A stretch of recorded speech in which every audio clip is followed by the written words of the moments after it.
Chapter 10, The Very Worst Day.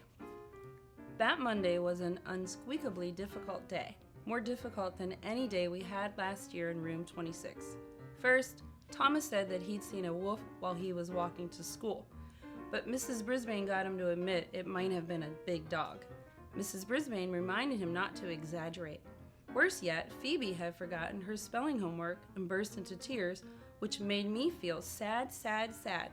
Next, Mrs. Brisbane asked Paul to come up to the board for some math problems, and both Small Paul and Tall Paul jumped out of their seats. When they got up to the board at the same time, they glared at each other. The other students laughed. "Sorry guys, I meant Paul G," Mrs. Brisbane explained. Tall Paul turned red and Small Paul scowled as he returned to his seat. Small Paul liked to do math problems in front of the class. Tall Paul got the problem wrong and turned an even deeper shade of red. As if that wasn't bad enough, Kelsey skinned her knee at recess and had to go to the nurse's office. Then Mrs. Brisbane had an excellent idea, as she often does. She decided to put me in my ball and let me roll up and down the aisles. She probably wanted to get her students' minds off their problems. It would be very interesting if all humans could get a hamster's eye view of their world at least once. If they did, they would probably clean their shoes more often. There really are unsqueakably awful things stuck to the bottoms of many shoes. Humans should pay more attention to their socks, too. On that day, both Thomas and Kelsey had on mismatched socks. They'd also realize how much they tap their feet and move around in general, even when they think they're sitting still. As I spin around the classroom, I'm always glad. I have that ball to protect me. Despite the dangers, I kept rolling around lazily. The students were reading to themselves and after a while didn't even seem to notice me. As I approached Rosie's table, I decided it would be interesting to get a closer look at her wheelchair. I still hadn't figured out exactly how she would pop a wheelie. Rosie saw me coming closer and her eyes sparkled. "Hi, Humphrey," she whispered. But when I got a little closer, Holly let out a yelp and grabbed my hamster ball, picking it up so quickly I was doing somersaults inside. "Eek!" I squeaked. "What is it, Holly?" the teacher asked. "Humphrey could trip on Rosie's wheelchair." "He got way too close," she said, holding up the ball, "but I've got him now." "He wasn't too close," Rosie protested. "I saw him there." "I think it's dangerous," Holly said. "The way you picked him up is dangerous," Rosie replied. "You could have hurt poor little Humphrey." I don't like to think of myself as poor little anything, but she was right. I wasn't hurt, but I was definitely dizzy. "You must remember to be gentle with Humphrey," Mrs. Brisbane said as she took the ball from Holly. She peered in through the yellow plastic. "Are you all right?" I squeaked, though it was a weaker squeak than usual. Mrs. Brisbane put me back in the cage, satisfied that I was okay. I headed straight for my sleeping hut, which was the safest, quietest place I knew. Crawled out a little while later when I heard Rolling Rosie ask if she could speak to Mrs. Brisbane. The room was empty because it was lunchtime. "You didn't pop a wheelie again, did you, Rosie?" the teacher asked. "No," Rosie answered. "It's about my assistant." "Holly?" Mrs. Brisbane said. "Well, why don't you tell me what's on your mind?" Rosie wheeled up close to the desk as she and Mrs. Brisbane talked. Og and I were as silent as could be so we could hear every word they said. "I don't think I need an assistant," she explained. "I can do almost everything myself, so could you tell Holly not to help me anymore?" Mrs. Brisbane was silent for a moment. "I could," she finally said, "but do you really want me to?" "Yes," Rosie answered. "I know Holly wants to help, but she helps way too much. She helps me when there's no problem at all. Sometimes she gets in the way." "Have you told her that?" Mrs. Brisbane asked. Rolling Rosie nodded. "I said she didn't need to help so much. It didn't work."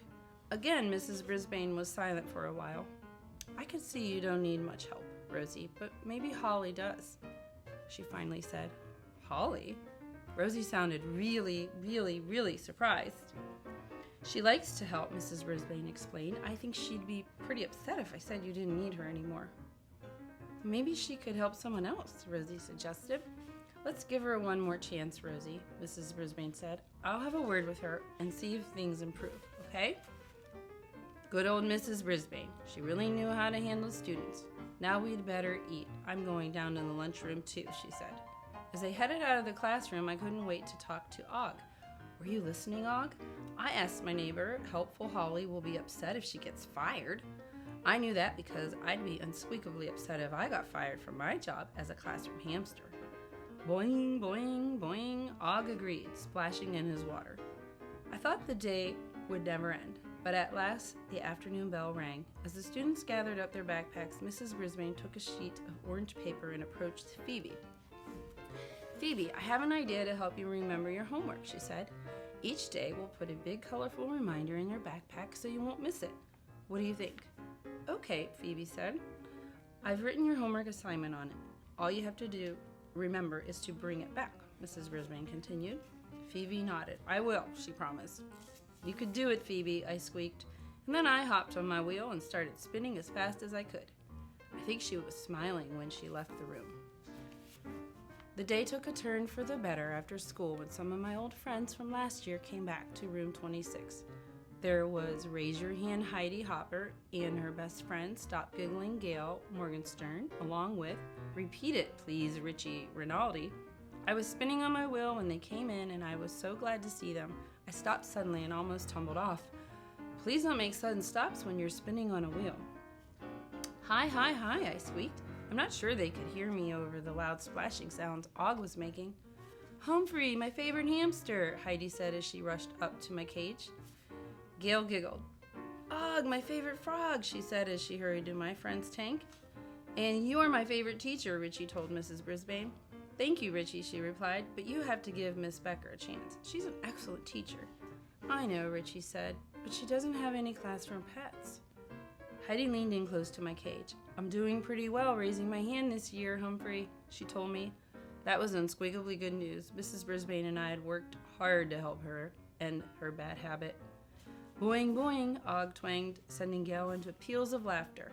I don't think Gail could ever stop giggling completely. At least I hope not. I was so glad to see my old friends from last year. I jumped on my wheel and started spinning fast, which made them all giggle. Go, Humphrey, Richie said. Then Og decided to dive into the water side of his tank and made an extra big splash, which made them giggle even louder. Awesome, Og, Heidi said. I think Og and Humphrey are glad to see you, Mrs. Brisbane said. Oh, Mrs. Brisbane, we miss them so much, Heidi said. We came to ask you something important. I slowed down the wheel. You say it, Richie, Gail said. Okay. Richie suddenly looked serious and he cleared his throat. Mrs. Brisbane, we don't think it's fair that you have 2 classroom pets in room 26, and we don't have any in room 18. We were hoping you'd donate one of yours to Miss Becker. Thank goodness I'd hopped off my wheel or I'd have fallen over. I was really, really, really surprised, and so was Mrs. Brisbane. Goodness, I don't think my students would like that, she said. If Miss Becker wants a classroom pet, she can get her own, but I'm not sure she wants one. She'd like Humphrey or Og, everybody does, Gail said, and Og came here from another classroom, Heidi said. At least ask her, please, Richie begged. Mrs. Brisbane was unusually quiet. I was too, and I didn't hear a boing or a splash from Og. Please, Gail looked so serious. I could hardly believe it was her speaking. Please, Heidi added. At last, Mrs. Brisbane spoke. To tell you the truth, I can't imagine giving up either one of them. Don't you think they'd miss each other? Heidi and Gail glanced at each other. They weren't always together. Humphrey was alone in the beginning, Richie said. I had to squeak up for myself, but it was so lonely at night, even scary. I'd almost forgotten how loud the clock sounded in the empty room and how long the nights were without someone splashing nearby. Boing, boing, Og agreed. Boing, boing, boing. That made Gail giggle, of course. Mrs. Brisbane smiled. Tell you what, I'll think about it. I'll talk to Miss Becker about classroom pets, but I'm just not sure it's a good idea to separate Humphrey and Og and take one of them away from my class. Thanks, Mrs. Brisbane. We really miss them, Richie said. They chatted with the teacher for a few more minutes and then it was time for them to go home. After they left, Mrs. Brisbane leaned in close to my cage and stared at me. To tell the truth, I can't imagine teaching without you and Og to help me, she said. Am I just being selfish?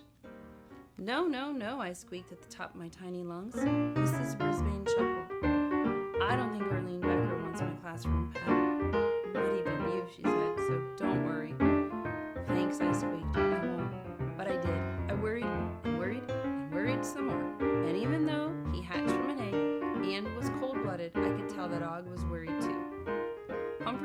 of school. It's actually possible to be too helpful.